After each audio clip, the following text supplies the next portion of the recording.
First talk in English? Yes. First talk in English. Yeah. Begin.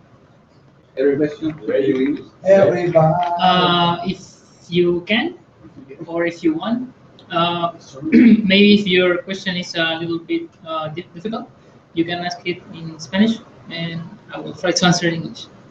Okay. So you can understand the response. Wait. I will translate the response. wait. Have is asking for you. We wanted to see. Yes.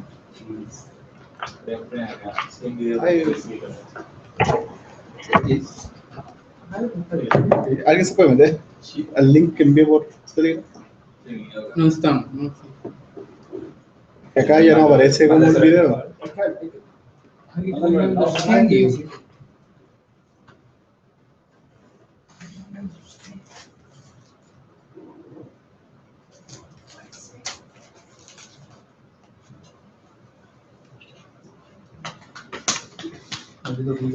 Nothing.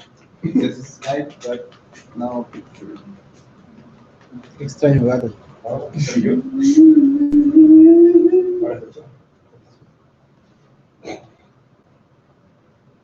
Eso va a asegurar dejar la cámara en la cocina.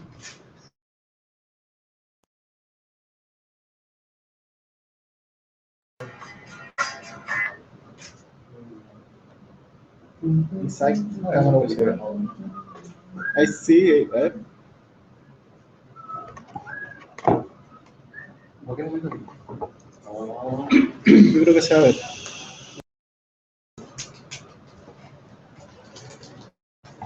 Pero no se escucha. Una gran primero. Oh, buena. Había un frame de Bram. Un Sí. frame. Súper bueno.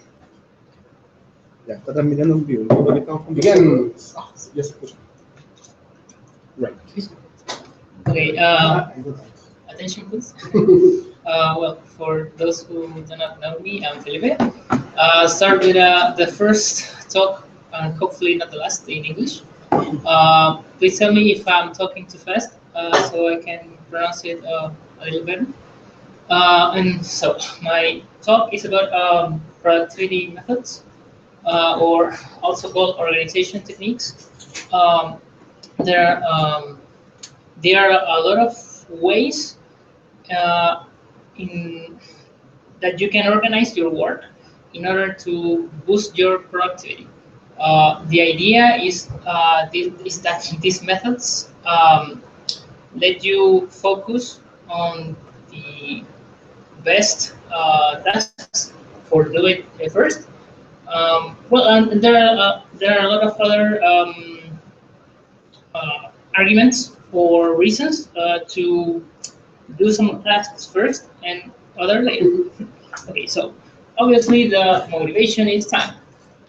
We have limited time in our lives, so the idea is that we can work in some ways that we can optimize our work and obviously our results. Well, I did not include it here, but the most basic method for organizing work is obviously a to-do list. Here in Lemontech, we already use a lot of productivity methods in a way that it's a little bit unconscious, because all the higher heads or the bosses, they already organize the work for our we the grants. So we okay or me. So we don't define our tasks in a higher level, but these methods that I'll talk, you can use it to supposedly every day, but they are best to do work. So the first method that I will talk about is the 1-3-5 list. That it's an evolution of the to-do list, and it's essentially a way to organize the tasks of the to-do list according to a predefined priority. For example, you can say that the core of the method is that you will define one big task 3 medium tasks and 5 small tasks. And the idea is that, for example, in a week or in a day, whatever time lapse that you define, you do the nine tasks in total in the allotted time. So the idea is that you can define all the parameters that, for example, you could use a variation like I don't know, 2, 4, 6 or 1, 2, 4. And here I have an example. There is a website that lets you define these lists that I use it for this example. And here is the text. They say 1 big thing, 3 medium things, and 5 small things. The ones that are grayed out are already done. Sorry? The grayed out tasks, they are already complete. No. The completed tasks are in gray, and the unfinished tasks are in white. So you can see how my Why example works. delicious?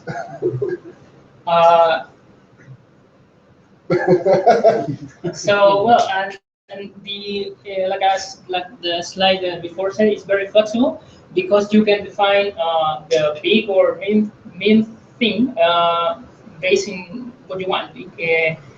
It could be time. It could be, for example, you can define that this task is made of more of subtasks, and you can define that this big thing for a number of the subtasks and whatever you want. But the idea is that you have a to-do list that is prioritized. The main thing is that you need to focus on the first, the big thing, and then on the medium things, and then on the small things. No, that's up to you. Or just You organize your Yeah, to-do list. yeah. Actually, you can, for example, one day do 2 of the small things, and in the afternoon 1 main thing. But the idea is that you have a visual memory of the organization of your tasks. It's not rigid. You can complete it. For example, if I have more than 9 tasks in a week, I should organize them in those 3 categories, and then go ahead and do it like I wanted to do. Yes, but the idea is that, for example, if you say I have 20 tasks for the week, and in the week you could do, I don't know, 15, then it's obviously because you didn't define well the priority. So it's a method that you can look back and see if you defined the priority well, or if you, for example, add another parameter that could be, for example, some deadline or whatever. But it's like I said, it's very flexible. It's just a visual memory of how it's your a lot of time organized. Okay, so the next method is a very famous technique that is called the Pomodoro technique. This method, I don't remember the time that went boom, but it went famous because it was some guy that had an Italian family, and his grandmother, cooked the sauce, the tomato sauce, with clock, because she said, like, I don't know, you can let for 10 minutes overcook to gain flavor, and he light up an idea. Oh, I can apply this to my every day. And well, like the slide says, is time based. It's not that flexible because this technique is basically you organize your work in time slots. For example, I think I have an example. Yeah. For example, the most usual way of applying this technique is to define time slots of half an hour.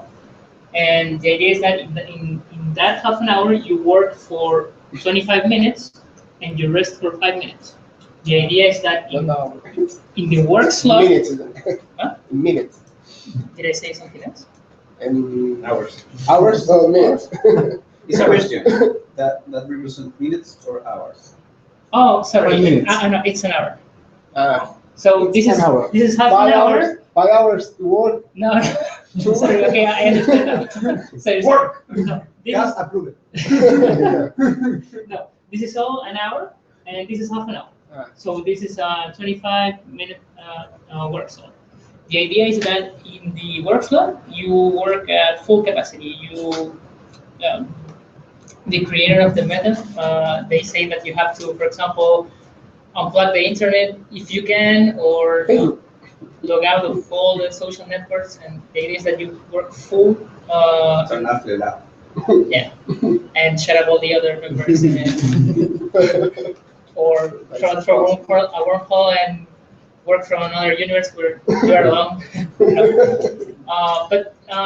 So the idea is that you work, like I said, like 4 times at full capacity without distractions, and you can, for example, it's not that flexible because the usual method, like I said, is for 25-minute time slots, but for example, I try to implement a hybrid method. I define 15 time slot of full work, another 10-minute slot for more relaxed, with distractions and allow and so on, and the 5 minute for usually stretching or make a tea or go to the bathroom, etc. But this method is good when you work alone because, like I said, you have to be without distractions, and here is nigh impossible. Or there- because all have the same schedule. Everyone begins at the same time. You- and you- then well, we have 5 minutes. Perfect. the usual method defines, I think it's three. Well, I forgot to say that this half an hour is called a pomodoro. So these are two pomodoros, and they define one slot of work of 3 pomodoros. And after the fourth pomodoro, instead of 5 minutes, it's I think 20 minutes. Well, you can define. Lunchtime. I have, for example, an extension of genome shell that, well, if you see here, I have a timer, and after the 25-minute slot, it shows a black screen with you have to rest for 5 minutes. But you can First escape. you can define the duration of the time slots, and well, that's a lot of Long break. settings. Regulation. For example, you can define here how many pomodoros you want after before a long break.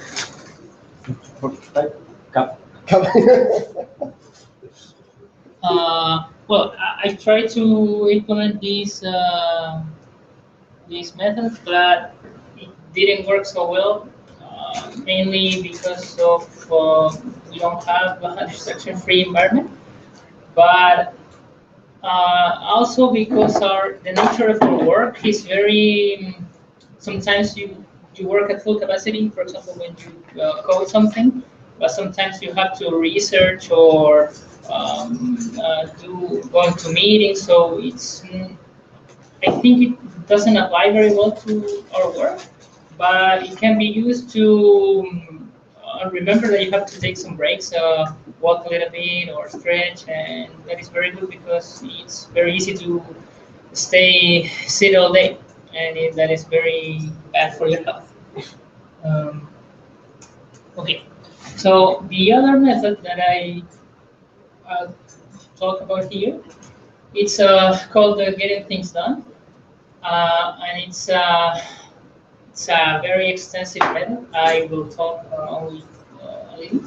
Uh, the guy that promotes it has a book, a very expensive and long book, in where he details all the phases and the stages of the method.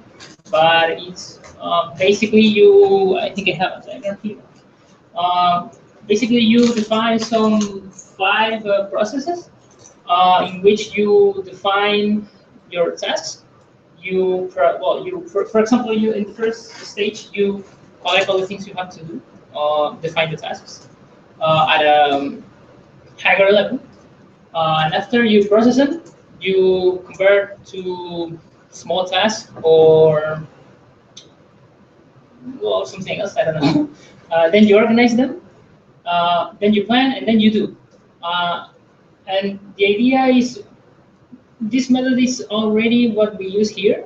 Obviously not defined in this way, but it's usually how you define your own work. So it's this is mainly a formal definition of our unconscious process that when we define the tasks. So it's kind of boring. So let's skip it. But the other method that I really like, it's called the Seinfeld productivity cycle, and its birth. It's a very funny one because well, you all know the comic Seinfeld. Yes. Okay. Well, it's some guy that used to do a comedian. Sorry, that used to do stand-ups in United States. He's very famous. He had a sitcom, and this method was born when one developer, I don't remember from which company he was an amateur comedian also, and in an open mic bar, it's this when they have a mic and a microphone, and everybody can do talk jokes and whatever. So this guy encountered Seinfeld. Obviously, he already admired, and he asked him for an advice. How can I become a very good comedian or whatever? And he said, well, the most basic way of getting better at something is be constant. So, well, he commented a lot of things, but basically he was the seed for the person to define this method, and it's essentially you have to do what you want to do. For example, say I want to be better at karate, so you train half an hour every day. Two. Huh? Two. 2 hours. No, you can define whatever time you think it's good. For example, I said I want to be better at karate, so I will define that every day for 1 year, I will work out half an hour. And the idea is that you don't break the cycle. You have to try to every day accomplish the half an hour. And they have this way of don't break the chain with a calendar. So every day that you do what you wanted to do, you mark it with an X. So and after, for example, 8 months, you say, oh, I accomplished all of this, so it's better that I don't break the cycle. So this is a method that it's basically more psychological than anything, and it's meant to generate the constant of doing something for whatever time you define. Like says here, it's to form a habit. Well, it's a very good method. It doesn't apply very well to work because you spend more than half a day in work. So, but it's good. For example, if you want to learn something or if you want to work in personal projects, etc. Well, there are a lot of other methods. I named these 3 here. The first one is called the 10-minute hack, and the method says that when you wake up every day, you spend 10 minutes doing something. For example, this karate thing, you have to woke up, you get dressed, and you start to train 10 minutes. The idea of that is that you feel, for example, if you don't want to work, you can leave it at 10 minutes and you go and spend your day and whatever you want. Sleep. But if you get motivated, you can continue, for example, be 2 hours and no breakfast and no nothing. So, but the idea is use the new state of the mind when one wakes up to do anything. The other method, well, it's called Kanban. I don't know if to talk because I think that you already know. And the round robin, that was something that I did for the presentation. That you have a lot of tasks to do, and you do each task for a certain time. For example, 15 minutes this task, 15 minutes the next task, and so on. It's not very good, but I thought that two methods were mutually good. Okay, so these are some references and links. And go to work. Good. Clapping English. What would be your recommendation for us to improve our productivity? Come on, bro. Right. Come. I think that well, we already have a good start because, like I said before, you already defined the tasks. I think, well, at a personal level at least, we have to doing something for some tasks that they are defined without a time constraint. For example, usually the tasks that I don't finish or that I have problems with are usually tasks that are not well defined. For example, work at Elasticsearch and improve the results. So because that it's already vague, so I used to spend a lot of time researching and define myself what I have to do in order to complete the tasks. So maybe, at least in my experience and for this particular kind of thing, try to maybe gather as a team and do the research together and then define the task and don't leave to the developer these kind of tasks, like I said, these vague tasks. In And that case, you can find two tasks. One is for research, and you have a limited time for do research, and another one is for implement some of the things that you already exactly. I think Abraham was discussing the implementation of certain tasks in the bucket or GitHub. I don't remember. But you discussed the implementation of. Okay, so maybe that's a very good start because at least in IPM we don't do that. So usually I spend more than one afternoon trying to define the things that I have to do. So it's difficult because these tasks don't enter in the general schedule of things. They are processed like, oh, this task do or don't do it. So yeah. But another thing and I'll try to be humble how I say it. It's that maybe we should try to be a little less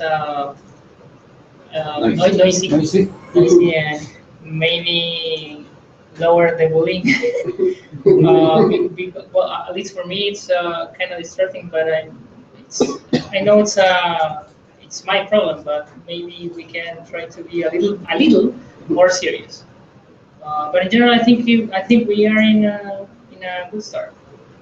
I think, at least for me, I think we have to try to know us better, how we work, and how we define or how we implement the task. So it's kind of wait and see how we grow up. Does anyone else have another idea to improve our productivity? It can be in Spanish too.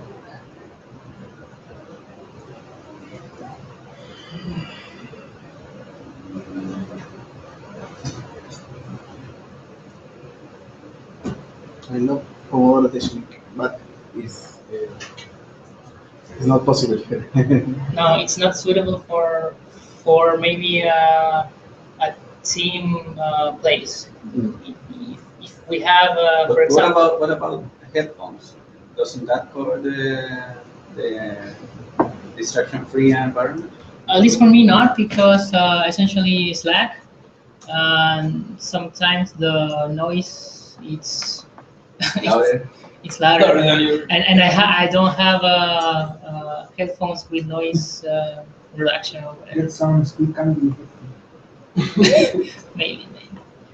But well, I think that maybe we should or we could define some hours in which we don't make noise, for example. I don't know.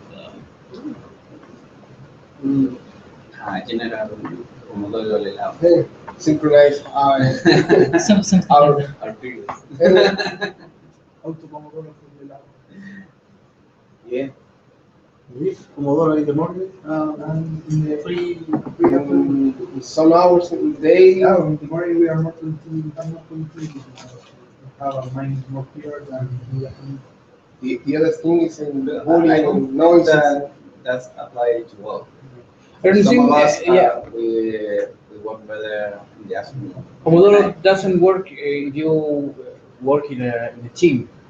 Yeah, Because it's also complicated you- when you have need to talk to a interact. team and